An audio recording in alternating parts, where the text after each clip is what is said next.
This is going to be another video about feminism and why feminism has become a horrible disease to our society. The best description that I can give you, the analogy that I can give you for what feminism has become, is to think of the movie Old Yeller. Old Yeller started out as this great dog and everybody loved him, and he was helping out around the farm, and he saved the boy from the whatever it was, wild hogs or whatever, the boar, whatever that was attacking him. And he even saved them all from the wolf or coyote or whatever that was that eventually bit him and caused him to get sick. Okay, well then he got sick. He contracted rabies. And he turned into this vicious animal that wasn't even recognizable anymore as the same dog. And he eventually had to be put out of his misery because there was no going back. And that is exactly what has happened to feminism. Feminism started out as this wonderful movement that gained women the right to vote, the right to work, the right to be paid the same base pay, minimum wage, and not be paid less than minimum wage for being a woman, the right to initiate a divorce from their husband, the right to own property, all of these things that we take for granted today. Feminism was instrumental in achieving those rights for us. But today, it has been taken over by women who think that hatred of men and the government somehow being responsible and other taxpayers for their medical choices is a good thing. And basically, feminism today is foaming at the mouth from rabies and needs to be put out of its misery because it is no longer recognizable as the same movement it once was. Feminists today like to wear their little pink hats and costumes that resemble genitalia and march around in the street for what they promote as women's reproductive rights. And they like to use scare tactics like Trump's going to take them away or the Republicans are going to take these away. No, nobody is going to take away your reproductive rights. They don't want you to know that you already have those rights. They're hoping that the uninformed of Western society, and there are many, will just be like, oh God, we need those rights. I got to have those rights. I'm going to join your movement.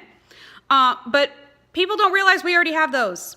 You have the right to get birth control. It may not be free. It may not be the brand that you want or the method that you want for the best price, but you have the right to use birth control and to ask your doctor for it and to get it from your doctor. You have the right to have an abortion. You may not believe in abortion. I don't believe in abortion. I think it's awful. But you have the right to have one if you choose to. What you don't or shouldn't have the right to do is to simultaneously demand that everybody stay out of your reproductive rights because it's your body, your choice, but somehow their financial responsibility. There are a lot of medical procedures that are medically necessary or that are sometimes cosmetic and other times medically necessary. About 15 months ago, I had a weight loss procedure, but I didn't have it because I wanted to be skinny. I had it because I had acid reflux so bad that I couldn't lay down flat for like a minute without refluxing stomach acid into my throat.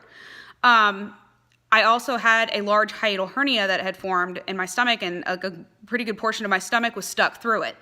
And without this procedure, the doctor said that I would probably get esophageal cancer from the constant acid that was in my esophagus. And, that's not good. Nobody wants cancer, right? And so he told me that it was medically necessary. My insurance approved it because it was medically necessary, but it wasn't free. It shouldn't be my neighbor's responsibility to pay for it because I decide I want to have a procedure. Because even though it was medically necessary, it was still a choice on my part. I could have said, oh no, if it becomes a bigger issue, then I'll deal with it then. I'll just take my chances. But abortion is the same thing, except abortion is only medically necessary in like 0.0001% of cases. Other than that, it is literally a choice. It is an elective medical procedure that people elect to have because it is their choice to do it, and therefore should be their choice to either decide I can pay for this or I guess I can't pay for this. And just like hospitals and clinics offer financial aid to people that are having surgery or some other kind of procedure, they can offer that to people that are having abortion, but it should never fall on the people that you're claiming shouldn't make any decisions about that to pay for it. If you want them to stay out of it, then they're going to stay out of it financially too. But they don't see it that way. The feminists see it as if you don't pay for it, if the government stops funding it, then it's a war on women. But let's think about that for a minute. A war on women. When is the last time in Western society that women did not have a right that men have? I'll pause for reflection.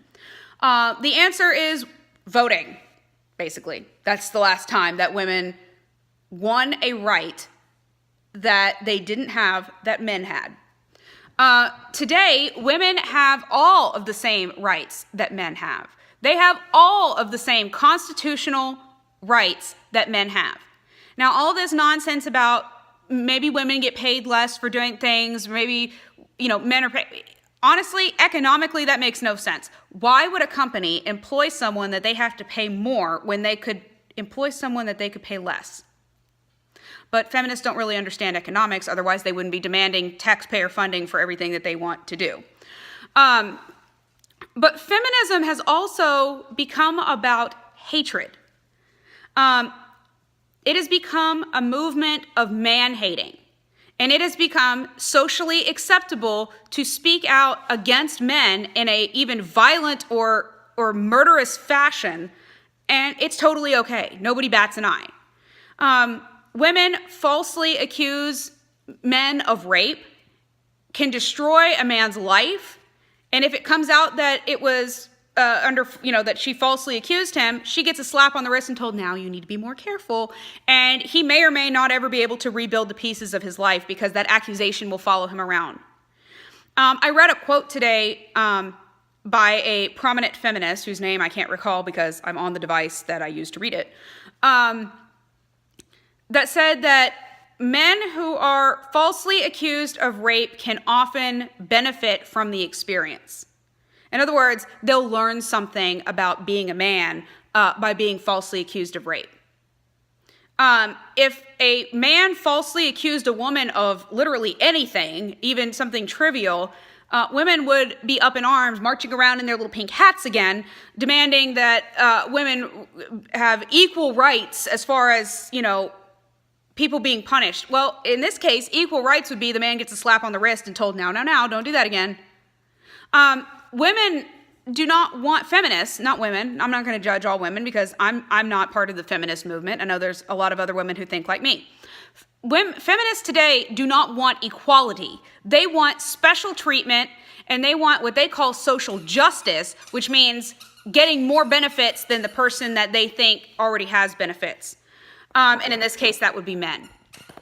Another prominent feminist quote that I read today said that in order to achieve a truly equal society, the population of males needs to be reduced so that it is only about 10% of the population. How is that equal? I would say 50-50 would be equal, but 90-10 doesn't really seem equal to me. But it has become totally 100% okay to hate men, to tell little boys that they're going to grow up to be rapists. Not to judge them based on who they are, not to teach them to do the right thing, but just to tell them from the get-go, hey, dude, one day you're going to be a rapist, and you're just a bad person because you're male. And if that's not the biggest crock of shit you've ever heard, I know it's definitely one of the biggest I've ever heard. And I try to make these videos family friendly, and I apologize for that. But hey, it's true. That's all there is to say about that. Well, looks like I'm going to have to cut my video short because my dog is barking. So be a free thinker. Don't be a sheep. Don't be like Heffy and just bark at nothing. Have a great weekend, and thank you for watching.